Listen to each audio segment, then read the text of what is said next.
Durablement Vôtre, l'entretien quotidien avec des femmes et des hommes de Lorraine et d'ailleurs, engagés dans une démarche de développement durable dans la sphère écologique, économique ou sociale. Lorsque parfois leur action se situe à l'intersection des trois sphères, elle ou il nous ouvre alors la voie d'un autre monde possible, vivant, viable et vivable. Durablement Vôtre, en partenariat avec les radios associatives de Lorraine. Aujourd'hui, nous évoquerons notamment Salix alba et Salix purpurea, qui, cultivés, pelés, séchés, deviennent, entre des mains habiles, des objets magnifiques, pratiques ou décoratifs. Nous sommes à Dombreau-sur-Vert, dans les Vosges, devant l'atelier de l'osiériculteur Vanier qui y est installé.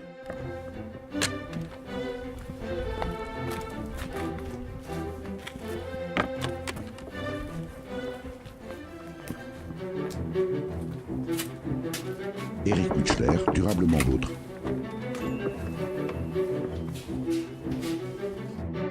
Régis Collin, bonjour. Oui, bonjour. Merci de nous recevoir ici dans votre atelier de Vanier, mais vous êtes également osiériculteur. Et pour le temps que nous allons passer ensemble, eh bien, le plus simple, c'est peut-être de passer, on dit généralement de la fourche à la fourchette, là ça va être de l'osier au panier. Oui, effectivement, je cultive de l'osier.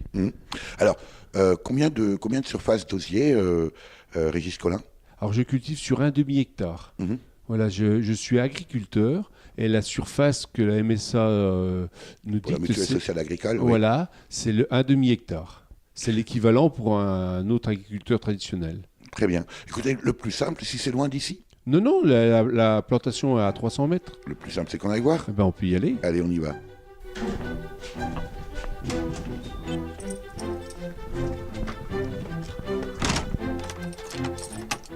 Régis Collin, on est en train là, de marcher dans le petit village, votre petit village de Dombreau-sur-Vert, petit village de combien d'habitants ? 254. On est dans les Vosges, il fait un peu frisqué aujourd'hui, mais c'est normal, c'est l'hiver. L'osiériculture, Régis Collin, c'est la culture de l'osier. Oui.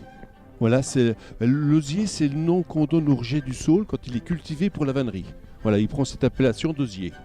Parce que ça veut dire que non seulement c'est un genre et des espèces spécifiques, particuliers, mais on ne peut pas faire de panier avec n'importe quel type d'osier.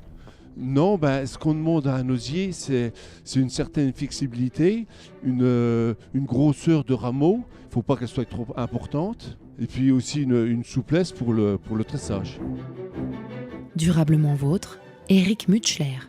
Voilà, nous sommes arrivés ici, Régis Collin, à votre culture d'osier. Qu'est-ce qu'on voit ? Décrivez-nous. On dit une oseraie, le champ d'osier. Donc on voit là, les feuilles sont tombées, on voit un champ avec tous des rameaux. Alors l'osier, il est planté en ligne parce que pour la récolte, c'est plus facile de mécaniser.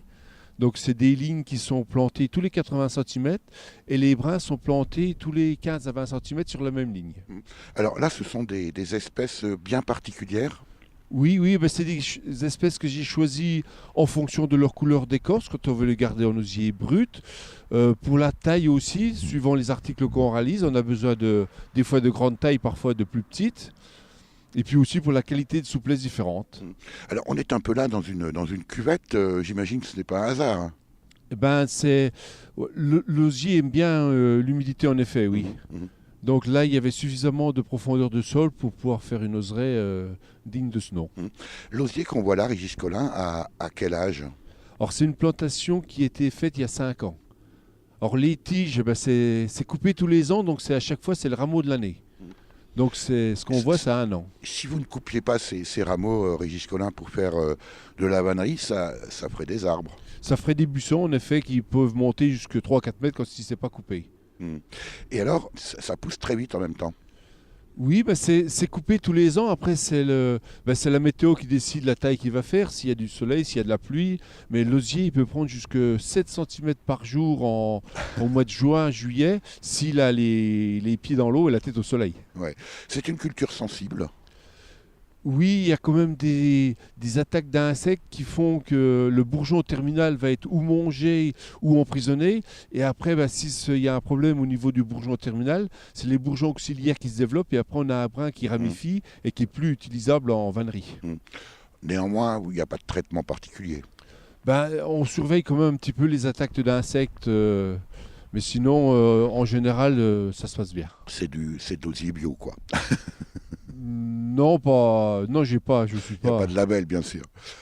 Alors, c'est assez compliqué quand même, ou délicat comme culture, une fois, parce que là, évidemment, on est devant le champ d'osier, en ligne, des fibres, hein, en gros, des tiges assez hautes, mais ça ne s'arrête pas là, c'est le début, ça, Régis Collin. Oui. Délicat, non, mais il faut bien respecter les dates de la nature. Il ne faut pas vouloir récolter trop tôt ou trop tard, et il faut bien travailler en harmonie avec la nature. Alors, entre ce que l'on voit là et le panier, il se passe quoi? Alors, l'osier, il va être récolté en hiver, bientôt. C'est coupé tous les ans hors sève. Il faut que la sève soit bien descendue. Donc, dans un premier temps, ça va être récolté, coupé, bottelé, lié à la main. Il n'y a pas de machine spécifique pour faire ça. Donc, chacun adapte un peu son matériel. Ensuite... Vous avez plus ou moins bricolé une espèce de faucheuse, c'est ça? Oui, à partir d'un motoculteur. Voilà. D'avoir vu plusieurs machines chez des collègues différents, j'ai un peu fait ma synthèse de tout ce que j'ai vu. Et ma machine, ça fait depuis 2002-2003 qu'elle est faite. Je l'ai encore remodifiée l'année dernière. Donc ça évolue tout le temps.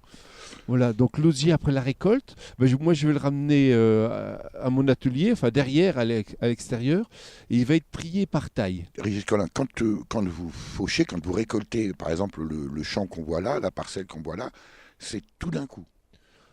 C'est pas obligé. Après, c'est assez physique. Alors, jusqu'il y a 2 ans en arrière, je faisais sur 3 jours. Maintenant, le dos, il a un peu de mal à suivre. Alors, je fractionne sur 6 demi-journées. Mais en tout cas, c'est la même période, quoi. C'est pas étalé. Ça représente quelle quantité de récolte? Alors, en principe, j'ai jamais trop pesé, mais on dit qu'on récolte entre 15 et 18 tonnes à l'hectare. Donc là, il y en a un demi-hectare. Il y a de quoi faire, quoi. Voilà, oui. Donc vous récoltez, vous ramenez ça à l'atelier, vous triez. Oui, il est trié par taille, en éliminant tout ce qui n'est pas utilisable en vannerie. Généralement, tout ce qui est ramifié. Voilà. Parce qu'il vous faut des tiges lisses, uniformes. Oui, sans nœuds, parce que c'est des choses ça va casser au moment du travail de la vannerie après. Oui, c'est pas intéressant. Voilà, oui. Qu'est-ce que ça représente en termes de chute? Je ne sais pas si on parle de chute. Ça dépend des années. Après, non, il n'y a pas trop de cases de déchets. Il va y avoir moins de 5%. Ah oui, mais ça nécessite quand même un travail de tri à la main. Et ensuite, opération suivante? L'opération suivante, on va le séparer en 2, suivant ce qu'on veut faire. Soit on veut obtenir de l'osier, ce qu'on appelle l'osier blanc, donc de l'osier pelé. Et là, à la fin de l'hiver, on va leur mettre les pieds dans l'eau, dans ce qu'on appelle un routoir. C'est une mare pavée avec 20 cm d'eau à peu près, pour que l'osier reparte en végétation. Parce que pour enlever l'écorce, il faut attendre le printemps à la montée de la sève, parce que la sève, en montant, elle passe entre le bois et l'écorce. Donc à ce moment-là, une écorce qui n'est pas collée. Donc il faut qu'elle soit pincée assez fortement, et elle éclate, elle se défait. Donc ça se décide à la fin de l'hiver. Et puis ce qu'on veut garder en osier brut, donc avec l'écorce pour apporter de la couleur, là on va commencer à le laisser sécher au courant d'air, mais à l'abri de la pluie. Ça vous prend quand même beaucoup de temps, tout ça, non? Entre la récolte et le tri, c'est pratiquement 10 à 12 semaines. Oui, ça se fait l'hiver. Aujourd'hui, les vanniers, Régis Collin, ne sont pas tous comme vous, osiericulteurs, donc agriculteurs et vanniers. J'imagine que pour beaucoup, achètent leur saule ailleurs, et vous pourriez, vous aussi, par exemple, de produire que de l'osier. Oui, c'est un choix que j'ai fait au départ parce que j'avais la possibilité de trouver du terrain habitant à la campagne. Mais c'est vrai que maintenant, c'est un gros avantage pour moi de cultiver l'osier parce que de moins en moins sont osiericulteurs vanniers. Beaucoup s'installent, sont que artisans et il commence un petit peu à manquer de production d'osier au niveau national. Et l'osier est une culture encore présente en France, Régis Collin, à part ici, à Dombreau-sur-Mer? Oui, on en trouve un peu dans toutes les régions, sauf trop en altitude à cause du gel. Mais bon, il y a une région en Haute-Marne où c'est qu'il y a l'école de vannerie assez importante en culture d'osier, et puis la Touraine vers Vilaine-les-Rochers. Mais ce n'est pas les mêmes variétés suivant les climats. Alors, L'osier chez vous, vous l'avez pelé. Dernières étapes avant de pouvoir l'utiliser pour faire des paniers et d'autres choses? Ah ben, c'est pas la plus fatigante puisqu'il faut le laisser sécher en grenier pendant 1 an. Voilà. Donc il se bonifie avec une année de séchage en grenier. Donc ça veut dire, Régis Collin, que les osiers que l'on voit là devant nous, de Saules, vous pourrez le travailler en gros dans 2 ans. Voilà, oui, oui. Et donc au démarrage, il a bien fallu prendre aussi du temps, parce que je crois savoir, et j'ai cru comprendre que entre le moment où il est planté et le moment du premier usage, il se passe là aussi 3 ans. Oui, 3 ans avant qu'on fasse la première vraie récolte. Les premières années, il est récolté parce qu'il a besoin pour que le plant redémarre plus facilement au printemps, que ça demande moins de sève pour l'enracinement. Mais après, oui, il faut 4 à 5 ans entre la bouturation de la plantation et puis quand on va le travailler pour faire un panier. Alors justement, on va retourner à l'atelier, Régis Collin, et puis on va voir les différentes étapes de fabrication. Allez viens, je t'emmène au vent, je t'emmène au-dessus des gens, et je voudrais que tu te rappelles, notre amour est éternel et pas artificiel. Je voudrais que tu te ramènes devant, que tu sois là de temps en temps, et je voudrais que tu te rappelles, notre amour est éternel et pas artificiel. Je voudrais que tu m'appelles plus souvent, que tu prennes parfois le devant, et je voudrais que tu te rappelles, notre amour est éternel et pas artificiel. Je voudrais que tu sois celle que j'entends. Allez viens, je t'emmène au-dessus des gens, et je voudrais que tu te rappelles, notre amour est éternel, artificiel.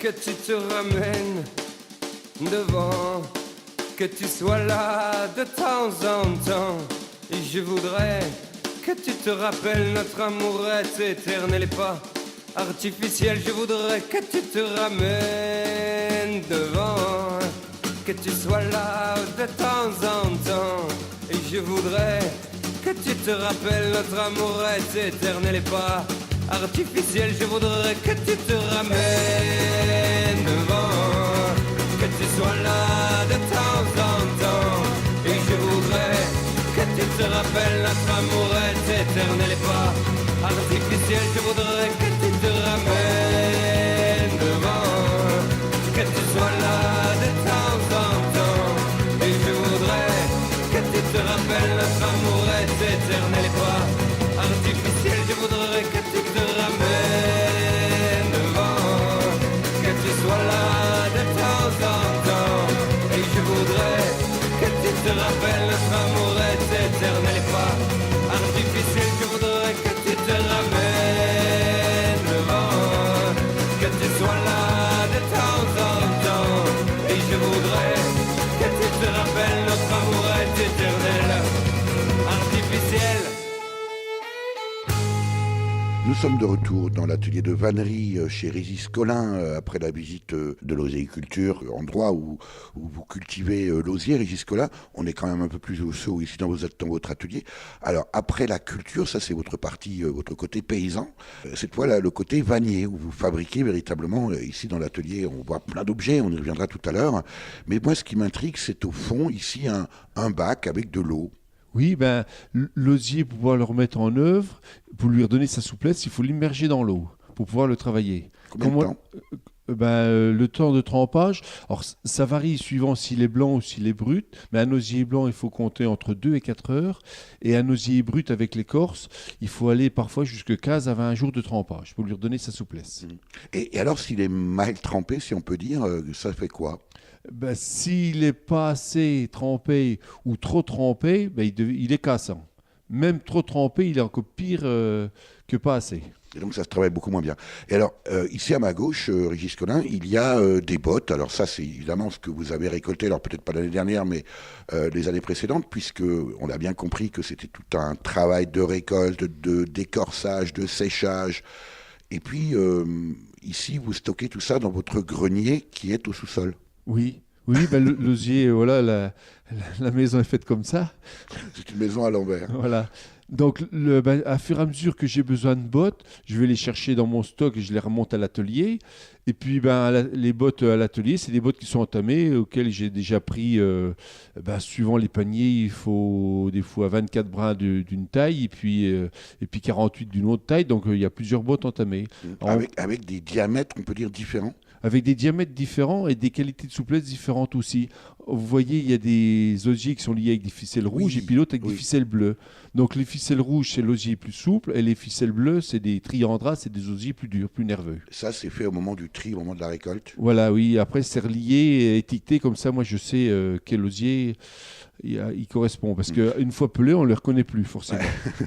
Et ça veut dire aussi, Régis Collin, que tout ça nécessite une organisation du travail, puisque vous nous disiez qu'il faut le faire tremper. Ça veut dire aussi que s'il trempe trop longtemps, on a bien compris qu'il était cassant. Donc c'est une organisation, une forme de planification de la vannerie. Oui, mais il faut toujours anticiper. Ça est déjà arrivé que je me fasse savoir aller chercher des brins dans le bac et puis je ne sais pas ce que j'ai fait, mais ils n'y sont plus ou ils n'y ont jamais été. Donc après, on est coincé. Oui, il faut préparer à l'avance. Alors là, par exemple, il y a de l'osier qui trempe et alors, comment ça s'appelle ? On dit un établi. Moi, je dirais naturellement un établi, mais vous allez sans doute me reprendre. Alors, on s'assoit sur un banc, et puis devant moi, j'ai ce qu'on appelle une sellette pour mettre le panier dessus. Alors, ce sont deux petites tables avec des pieds coupés en plus courts d'un côté que de l'autre, ce qui fait que les tables sont superposées, mais un peu en biais, quoi. Oui, ça dépend. Si on fait un panier qui n'a pas d'évasement, un panier droit, je vais mettre mes tables à plat, à l'horizontale. Et si c'est un panier qui a de l'évasement, je vais renvoyer la table un petit peu en arrière pour que les brins ne viennent pas me taper dans la figure, mais ils passent devant moi. Finalement, vous avez très très peu de matériel, Régis Collin. C'est un avantage par rapport à notre artisan qui a besoin de lourds investissements. Finalement, la vannerie, c'est plutôt pratique de ce côté-là, non ? Oui, l'outil primaire du vannier, c'est la serpette. Il pourrait faire un panier qu'avec la seule serpette. La serpette, elle est où ? La serpette, je suis à vannier moderne, il y a deux serpettes. Il y en a une plus petite, pliable, et puis il y en a une ancienne, plus traditionnelle, comme on connaît les serpettes, comme les faux aussi, mais en plus petit. Je connais ça, figurez-vous que j'en ai une chez moi, et ça y est, maintenant je saurai au moins à quoi ça sert. On peut avoir, jusque-là, alors évidemment ça ne va pas être forcément très radiophonique, mais vous êtes en train de préparer quoi là ? Une corbeille ? Oui, un panier à cerises, façon qu'ils ont dans le sud de la France. On peut avoir une démonstration, comment ça se passe très concrètement, vous voir à l'œuvre. Je vais essayer de décrire ce que vous faites. Alors, vous vous installez sur le banc avec les tiges d'osier dans la main gauche et avec la serpette, vous les taillez en pointe. Le geste est précis. Ça, j'imagine que ça va être dans le fond. Alors, le fond de la petite corbeille à cerises sur les genoux, vous enfoncez la tige de chaque côté de, comment ça s'appelle ça, Régis ? Les montants. Sur les montants. Entre les montants et le fond. Voilà, de brindille par brindille.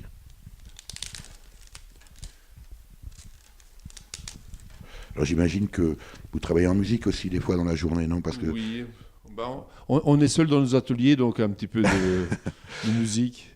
Voilà, donc là, je vais faire un cordon à la base. Donc là, je les enfonce à la main, mais pour être sûr qu'ils soient bien enfoncés, je les coude 1 cm plus loin et je les renfonce après en tapant avec un outil qu'on appelle une batte. Ça correspond au marteau du vannier. Une pièce métallique. Donc là, en fait, ça, c'est l'avantage justement d'avoir un osier qui est souple pour pouvoir être plié, tordu même un peu dans tous les sens. Un petit coup de batte. Vous sauriez travailler les yeux fermés, Régis Collin ? Presque, hein. Presque, oui. Oui, parce que souvent, je ne m'en rends pas compte, mais quand je suis sur des expositions que je travaille, les gens me disent, mais vous ne regardez pas ce que vous faites. C'est presque miraculeux.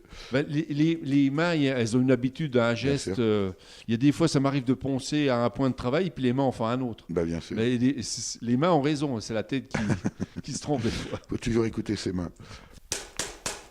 Un petit coup de patte. Alors, Régis Collin, là, ça veut dire que les tiges sont aussi fonction de la taille de l'ouvrage, sont fonction aussi de la taille de l'objet que vous êtes en train de fabriquer ? Oui, on choisit les brins, la taille, la grandeur en fonction de l'article qu'on réalise. Après, sur des montants, même si le panier ne fait que 20 cm de haut au final, on va utiliser des tiges de 1,40 m parce qu'on veut rester dans la grosse partie du brin pour faire le panier. Ça veut dire qu'il y a beaucoup de chutes. Alors, on fait des chutes, mais on les réutilise sur des plus petits articles derrière ou sur le fond des paniers suivants. Alors, il y a d'autres instruments là sur votre banc, Régis Collin. Je vois même une petite perceuse qui sert sans doute peut-être, je sais pas, à faire des trous dans les... Parce que des fois, il y a des corbeilles qui ont des objets qui ont des fonds en bois. Oui, on peut faire des paniers à bois sur roues. Donc là, pour fixer les roues, on est obligé de mettre un fond en bois. Donc le fond en bois, on va percer pour passer les bâtons d'osier à travers. Alors donc d'autres outils sur votre banc. Alors l'outil le plus moderne, ça va être le sécateur. Voilà, un outil qui a été inventé il y a 2 siècles pour le vigneron. Ça nous sert bien. Donc les vanniers à l'époque-là ont emprunté cet outil donc sécateur, mais aussi poinçon pour faire des avant-trous quand on va faire à la fin des paniers pour mettre les anses. Donc on va repasser les bras entre ce qui est déjà tressé. Donc on va faire des avant-trous avec le poinçon. On va utiliser aussi le mètre pour mesurer. Si on fait un panier de tant de centimètres, on va mesurer. Donc on a vu la batte qui sert à tasser l'osier. On a aussi ce qu'on appelle un fer à chlore. C'est pour certains points de travail, quand on fait du travail ajouré, pour régler les bandes de travail bien en ligne. Voilà, c'est un outil qui est plus fin, qui nous sert un peu de marteau. Bon, j'utilise aussi un couteau à huître.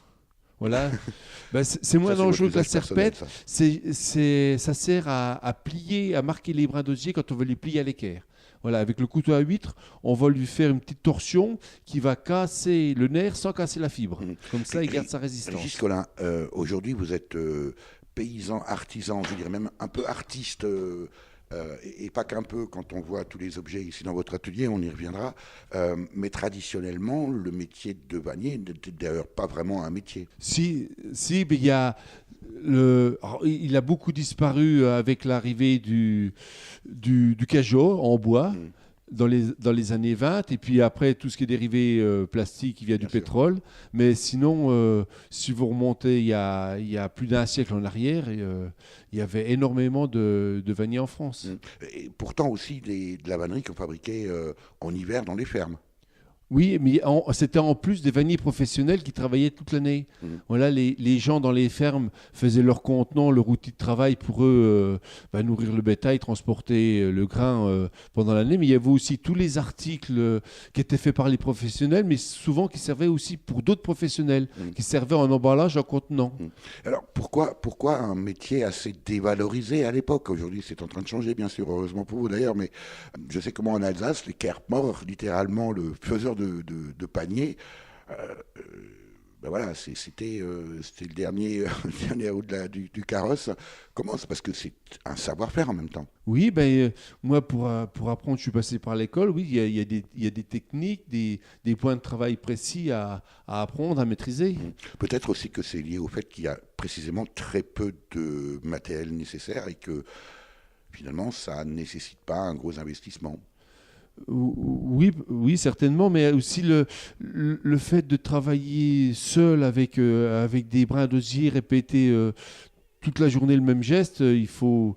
Voilà, moi je dis souvent, c'est le métier qui nous choisit, c'est pas moi qui choisis le métier, quoi. Donc c'est ce qui fait aussi qu'on aime la vannerie, on aime fabriquer la vannerie.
Durablement vôtre, Éric Mutschler.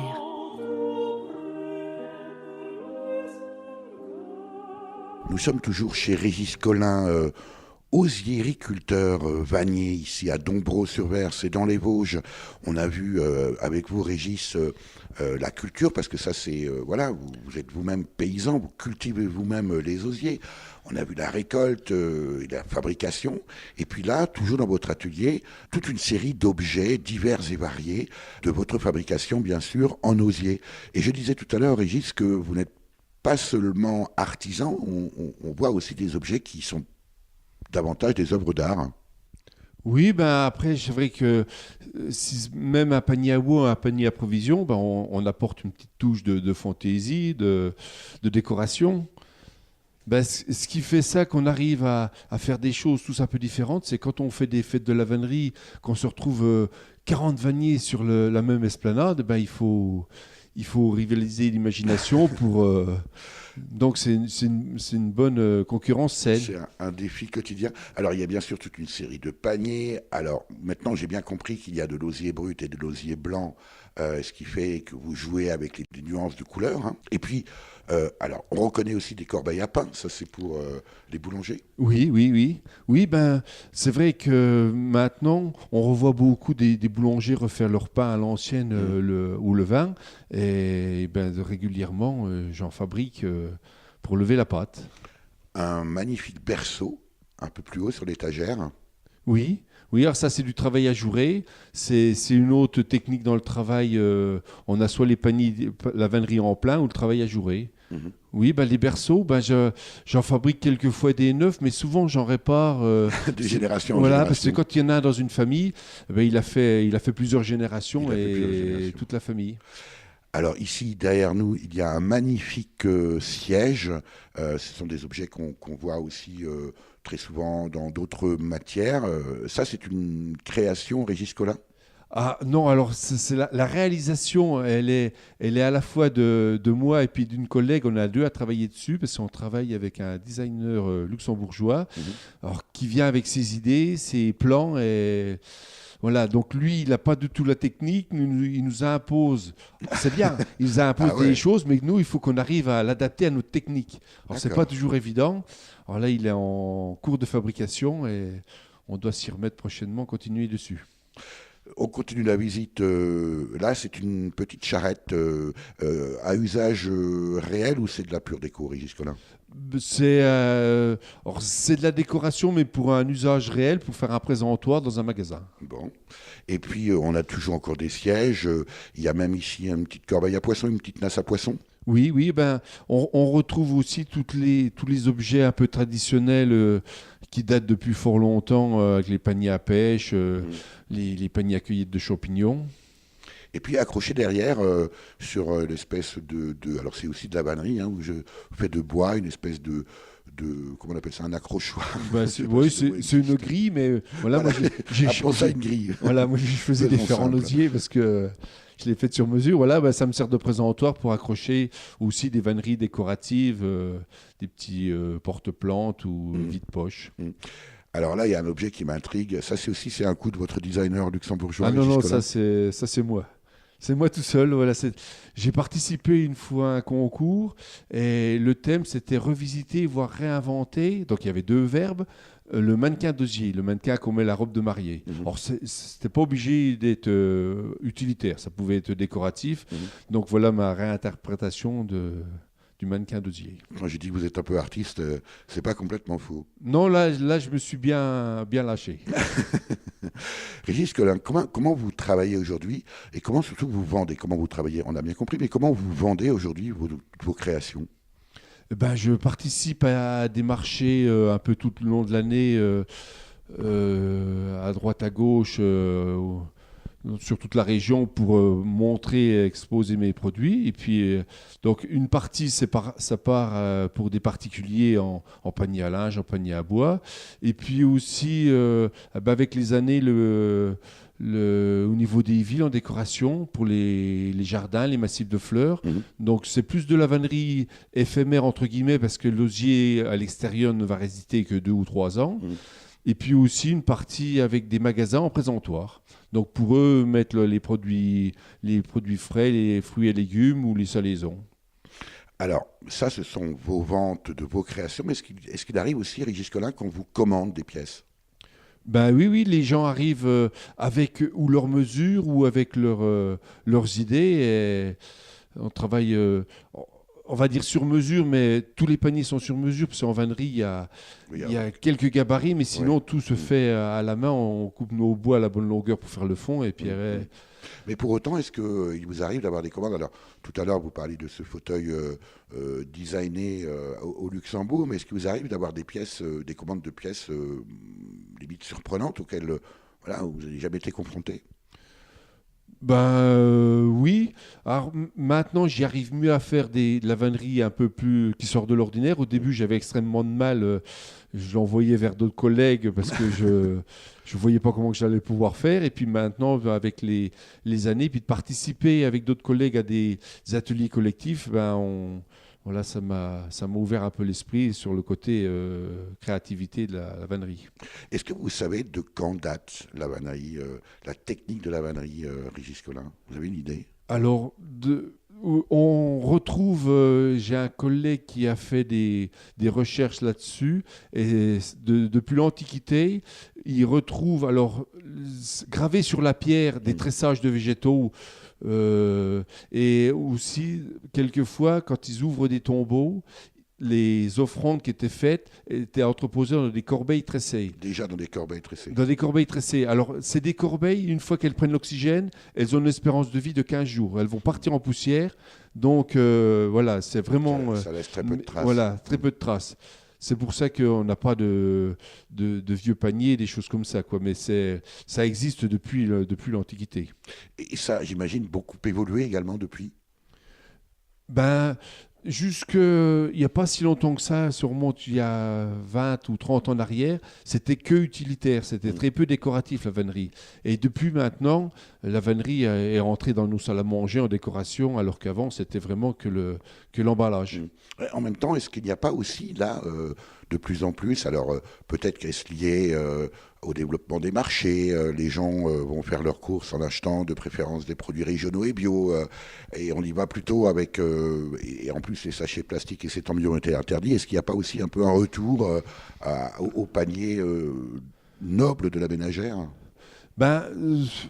Ça démarre tout doucement, c'est assez timide, mais c'est vrai que maintenant, je vois des jeunes couples qui s'installent et qui achètent un panier pour faire leur provision. Il y a quelques temps aussi, il y avait un panier en osier sur une liste de mariage.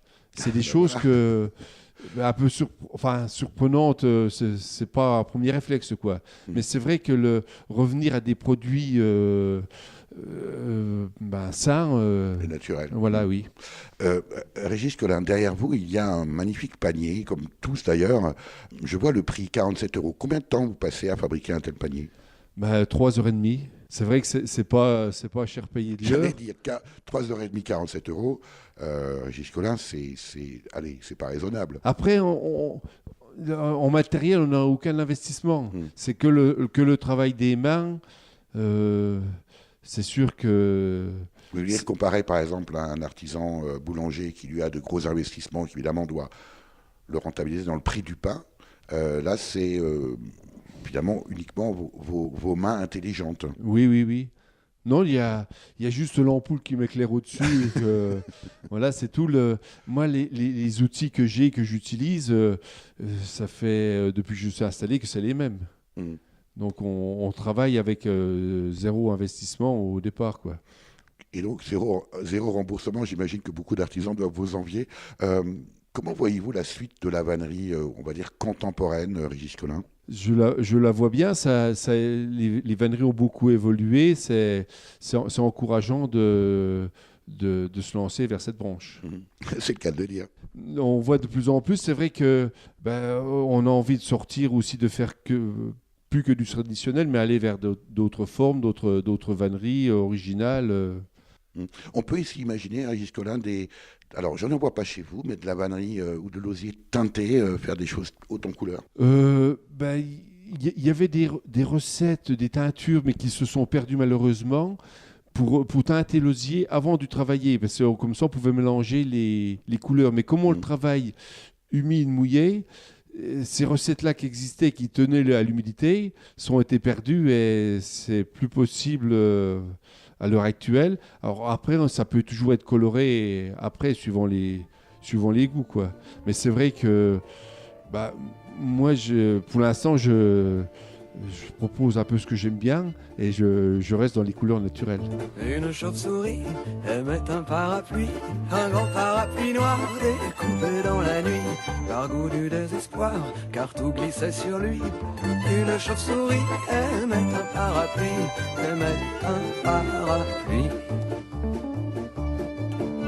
Elle marchait au radar, le sommeil l'avait fui. Elle voulait se mettre à boire, se jeter au fond d'un puits. Une chauve-souris aimait un parapluie, un grand parapluie noir découpé dans la nuit, découpé dans la nuit. Sans jamais s'émouvoir pour cette chauve-souris, le grand parapluie noir sortait de son étui.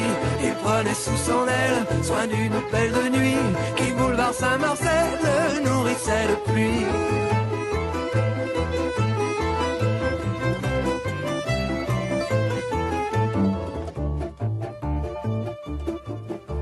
Puis le grand accessoire se mit à voyager dans son bel habit noir, son habit noir de jet. Après les palabres pour faire un peu d'osier, un avaleur de sabre le mit dans son gosier, le mit dans son gosier. Un acrobate servi de balancier, un vendeur de cravates le prit comme associé.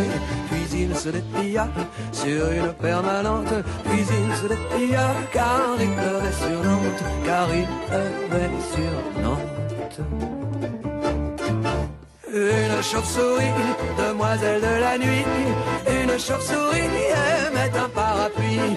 Elle vint chercher l'oubli au fond d'un vieux manoir où elle mourait d'ennui pendant que le parapluie menait au Père Lachaise une vie de bâton de chaise.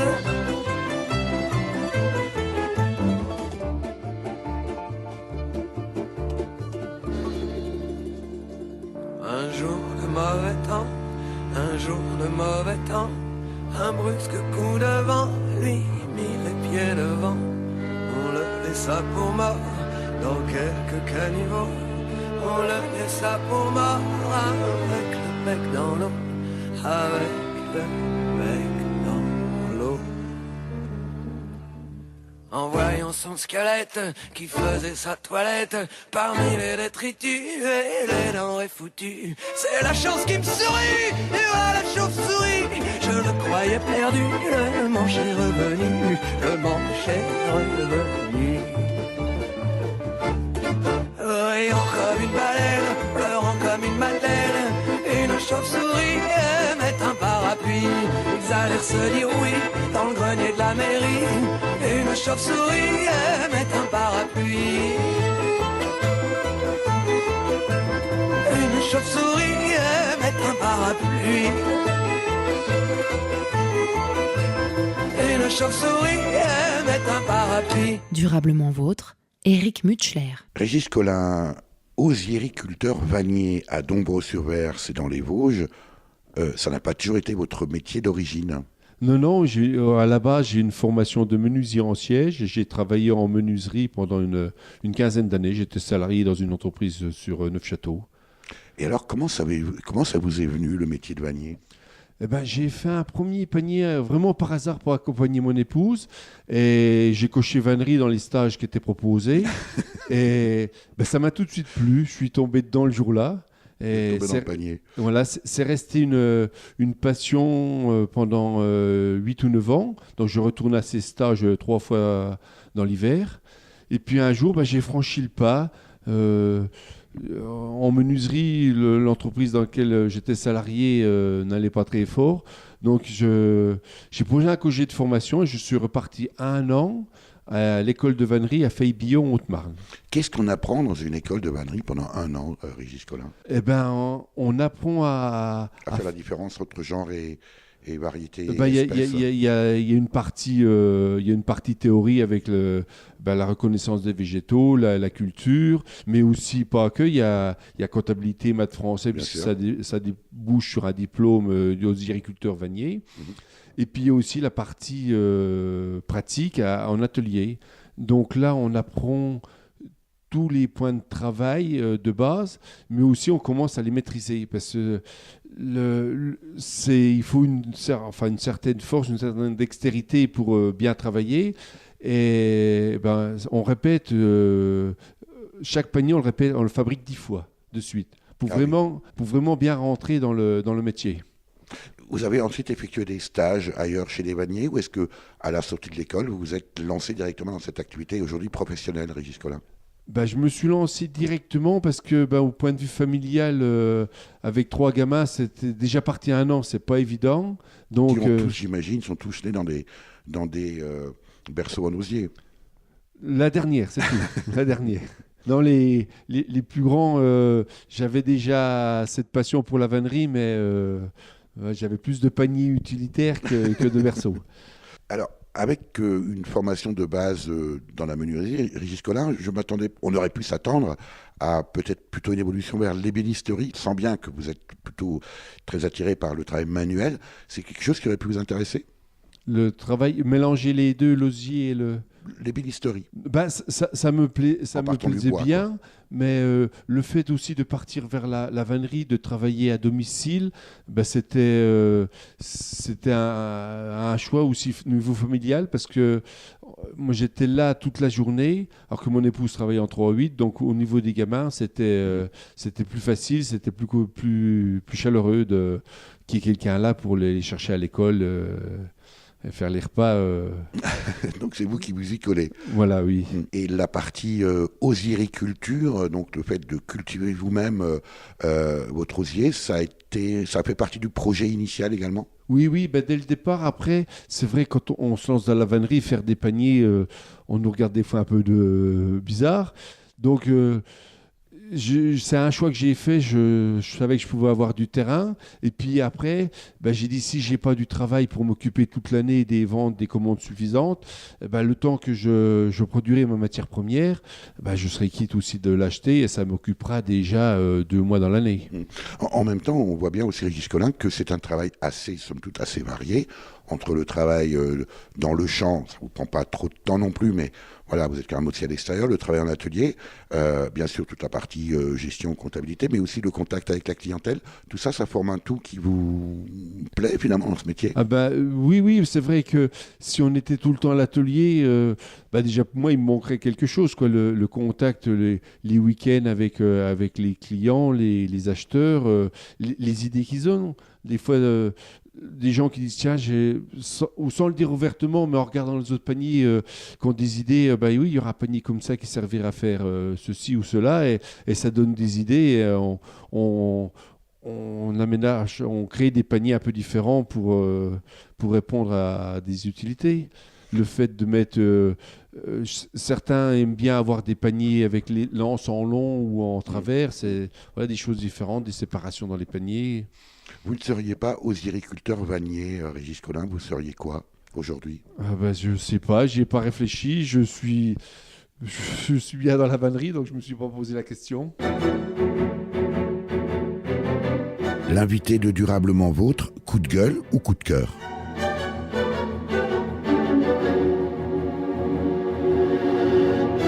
Régis Collin, osiriculteur vannier à Dombreau-sur-Vers et dans les Vosges, à la fois agriculteur, chef d'entreprise, artisan, artiste également. On est plutôt coup de cœur ou plutôt coup de gueule? Allez, sans rire. Coup de cœur vers la profession qui m'a accueilli et puis qui est fort sympathique parce que on est tous concurrents entre vanniers, mais on est plus collègues. On s'entraide quand il y a une plantation à faire ou quand il y a une grosse commande à faire et des échanges de techniques et des échanges de savoir. Voilà, il faut que le métier continue, donc on s'entraide. Et ça, c'est une spécificité de votre métier, Régis Collin, d'après vous? Alors, je ne sais pas si c'est lié qu'à la vannerie, mais je pense que dans les petits métiers un peu rares, oui, les gens ont intérêt à s'aider pour que le métier vive et perdure. Combien de vanniers aujourd'hui encore? Je ne sais pas si vous avez des chiffres, peut-être dans les Vosges, en Lorraine, dans le Grand Est, en France? Alors, dans les Vosges, on est trois vanniers. Sur la région Lorraine, on est 4 vanniers professionnels. Et puis au niveau national, on serait entre 150 et 180. Tant que ça encore? Oui, alors oui. C'est à la fois beaucoup et en même temps c'est relativement peu. Oui, c'est vrai que ça fait à peine 2 vanniers par département. Il y aurait de la place pour davantage de vanniers. Est-ce que ça serait à refaire, Régis Collin? Vous repartiriez dans la vannerie et est-ce que vous encourageriez aujourd'hui des jeunes à embrasser ce métier? Ah oui, je les encourage à démarrer dans la vannerie, à se lancer, oui. C'est plus que les gens verront de belles vanneries, plus qu'ils auront envie d'acheter de la vannerie et ça deviendra un réflexe, quoi. Oui, il faut. Moi, quand je me suis installé en 2000, il n'y avait plus de vanniers professionnels sur la région Lorraine. Ah oui. Voilà, maintenant on est 4. Quand j'ai les 2 collègues qui se sont installés 2-3 ans après moi sur les Vosges, j'ai pas vu mon chiffre d'affaires diminuer, quoi. Donc c'est que c'est la demande qui augmente. Voilà, oui. Oui, on peut pas répondre à toute la demande de vannerie. C'est vrai qu'il y a des fois les délais sont un peu plus longs, quoi. Moi, l'année dernière, les commandes pour Noël, il y a un moment, j'ai dit, ce sera plus pour Noël, ça pourrait être que pour Nouvel An, si vous êtes d'accord. Pour Pâques? Non, pas forcément, mais voilà, les gens, il y a une demande. Est-ce que, Régis Collin, on sait bien aujourd'hui, ce sont des travaux, c'est un travail manuel qui requiert un savoir-faire, mais on sait aussi l'ensemble des charges qui pèsent sur l'artisanat, bien sûr. On parle souvent de la concurrence des pays de l'Est ou des pays asiatiques, que ça vous concerne? Une étude qui a été faite par la région Haute-Marne démontre qu'il y a 99,2% d'importation dans la vannerie. Donc les 0,8 qui nous restent en vannerie française, on a largement notre place à côté de la vannerie d'importation. On apporte la qualité. Voilà, un panier à bois que je fabrique ou qu'un collègue vannier français fabrique, vous en avez pour au moins 15 ans avec votre panier à bois. Et est-ce que c'est un argument que vous utilisez dans vos... On va pas parler de marketing de vente, mais est-ce que c'est un argument qui fait mouche auprès de la clientèle? Alors pas toujours, parce que les gens ont l'impression que ce soit moi qui l'ai fabriqué ou l'importation, l'anse du panier ne va pas tenir plus de 15 jours, 3 semaines. Après, moi, vous partez avec un de mes paniers, il y a mon étiquette, mon nom, mon adresse. On saura vous retrouver. Voilà, oui. Ça pourrait être un coup de gueule, ça, de votre part, parce qu'évidemment, l'importation, dans un système libéral, pourquoi pas, mais on sait aussi des conditions dans lesquelles ça peut être fabriqué. Ça pourrait être un coup de gueule. Oui et non, oui. Après, c'est vrai que dernièrement, j'ai vu un panier à bois d'importation avec une étiquette fabricant depuis 15 ans. Alors que, voilà, oui, mais fabricant français depuis 15 ans, alors que, c'est pas... Je vois bien qu'il n'a pas été fabriqué en France. Mais après, s'il n'y avait pas l'importation, ça ne valoriserait pas notre vannerie à nous. Ça, c'est une bonne réflexion. Qu'est-ce qu'on peut vous souhaiter de mieux, Régis Collin? De pouvoir continuer, avoir un bel osier de qualité et puis de belles fêtes de la vannerie pour présenter toute notre vannerie. On peut imaginer une embauche? Je sais pas. Direct, non. Aider quelqu'un à s'installer à côté, oui. Après, moi, je suis un peu solitaire, donc dans mon atelier tout seul, je suis bien. Merci Régis Collin pour votre accueil. Eh ben, merci d'être venu jusqu'à mon atelier. Bien agréable de discuter et puis de transmettre la vannerie. Pour en savoir plus sur Régis Collin, osiericulteur vannier à Dombreau-sur-Ver dans les Vosges, sa production, les horaires d'ouverture de l'atelier, les nombreux salons où vous le trouverez, mais aussi connaître les dates de stages de vannerie qu'il organise ou qu'il encadre, rendez-vous sur vannerieregiscollin.free.fr. Vous avez pu écouter dans l'ordre « Je t'emmène au vent » par le groupe Louise Attaque, paru sur l'album éponyme sorti en 1997, un choix de Régis Collin. La chanson du vannier « Brin d'osier, courbez-vous assouplis sous les doigts du vannier. Brin d'osier, vous serez le lit frêle où la mère berce un petit enfant au son d'un vieux couplet, etc. » Un duo à 2 voix égales de César Franck, composé en 1889, sur un texte d'André Theuriet, interprété ici par les américaines Renée Fleming, soprano, et Suzanne Graham, mezzo-soprano. Et enfin, La chauve-souris de Thomas Fersen, paru sur l'album 4, sorti en 1999, également choisi par Régis Collin. À la technique et au montage, Véronique Olivier. Vous pouvez réécouter cette émission dès la semaine qui suit sa première diffusion sur le site www.durablementvôtre.fr.